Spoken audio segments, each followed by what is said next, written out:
Hey, this is Luke Simons with Salt Strong. Today we're going to talk about analyzing trends. We're going to be talking about which level to really focus on, to go on the very detailed level by day, or to go more on the geographical area kind of by season. And so what works, what doesn't, and it's really all about just predicting fish. Using past trips, just the data that you've just seen and collected from past trips to use to forecast where the fish are going to be on the next trip.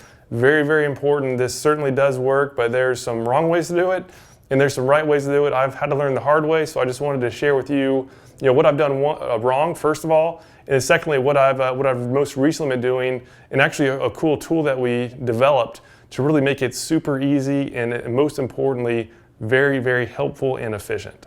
All right, so first of all, what not to do. So what to not do is do what I did at first, where I was printing out, this is a tide chart, this is a one-day tide chart for a given day. So every day I would go fishing, I would print out a chart like this, which would show the tide level throughout the day. It would show the moon phase.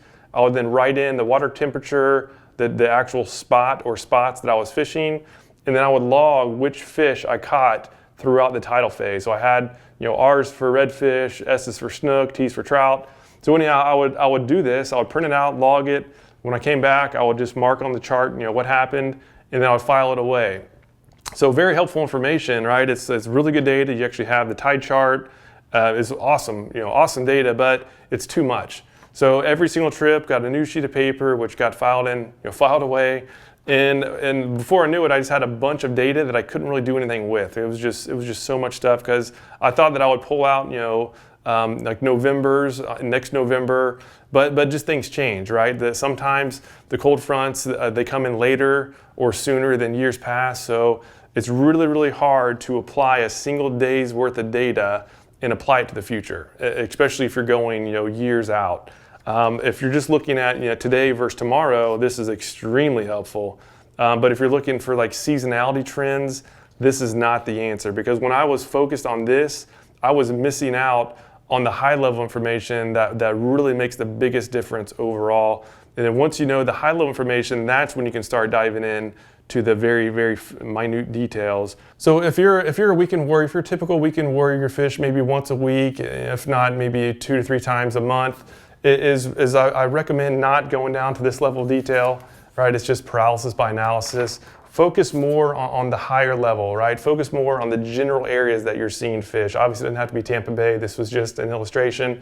So, focus on, okay, last month I saw some fish in this region. Maybe they moved up or moved down, or maybe they're still right there. So keep it simple. The typical rule of thumb for redfish, snook, and trout is in the wintertime, they push up further into the creeks. The colder it is, the further up they often push away from the Gulf or away from the Atlantic, depending on what side you're on. And in the summertime, they typically shift out of those areas and then come out more toward the outer areas of the bay, especially around the passes and inlets. So that's the highest level, the most simplest approach. But if you just know that, that'll save you a ton of time and wasted energy, because I wish I would just known that simple rule of thumb years ago, because I spent a lot of hot summer days way back up in here in these little exploring the hidden creeks, when the reality is that those areas are typically not very good during the summer. And as far as what we're doing now, we have this Insider Fishing Club, and we have this really awesome trend analyzer tool where it really does, in my opinion, the perfect combination of both, both the high level geographical type analysis, along with the very detailed feeding zone identifier. And so let me walk you through, and I'll show you how it works. All right, so here's a quick look at our trend finder tool. This is what we put together to help our members just dial in both the macro, both the high level, the general areas, as well as the micro information. What's the really fine-tuned information for the recent trends, to enable them to go and more easily and more quickly find feeding fish. Because as I said before, here's a map of Tampa.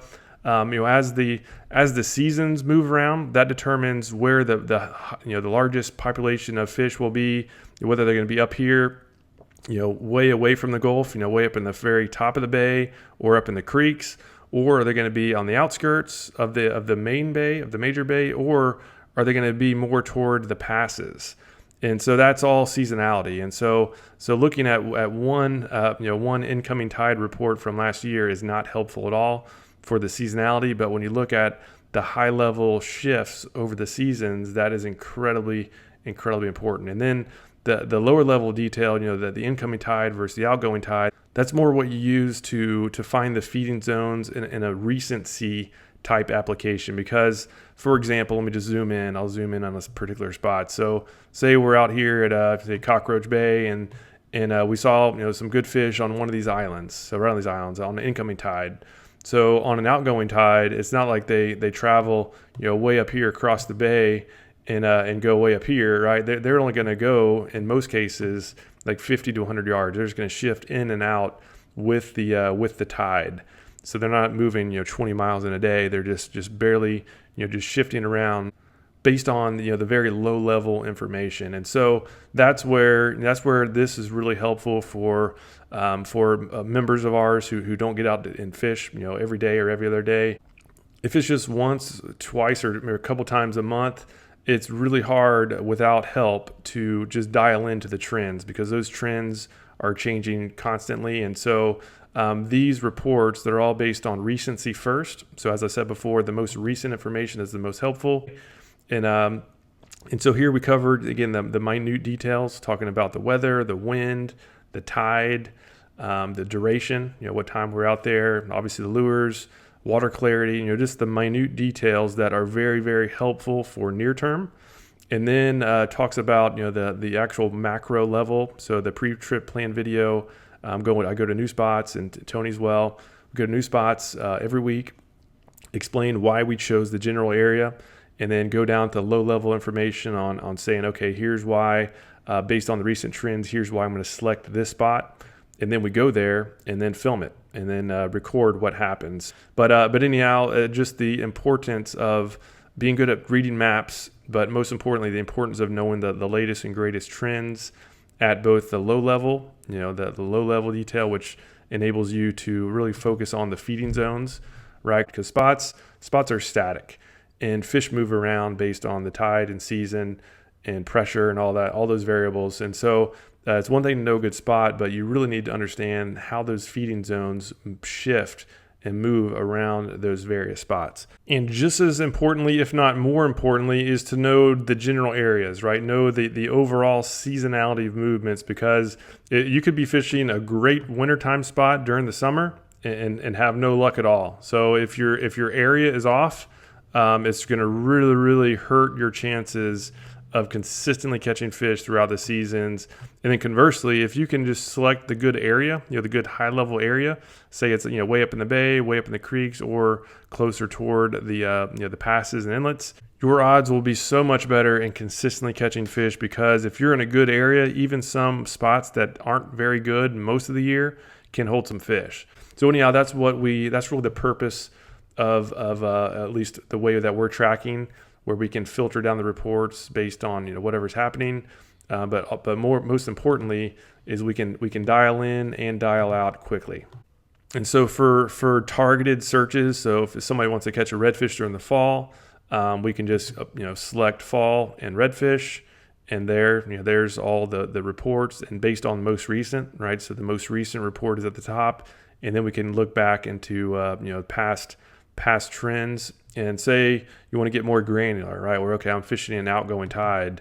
What should I be doing? What are the trends there, and what's the past reports for these parameters? And then it's all easily available through that. So anyhow, this is a new feature that we just added, and so far the feedback has been awesome. If you are interested in the Insider Fishing Club, which is what this is for, you just go to our saltstrong.com. I'll just click on that.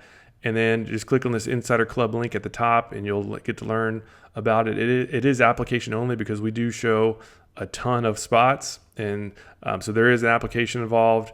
But again, if you're interested, check it out.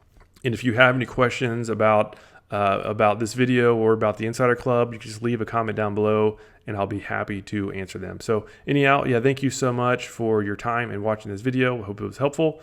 I hope you can get out on the water soon and catch some big ones.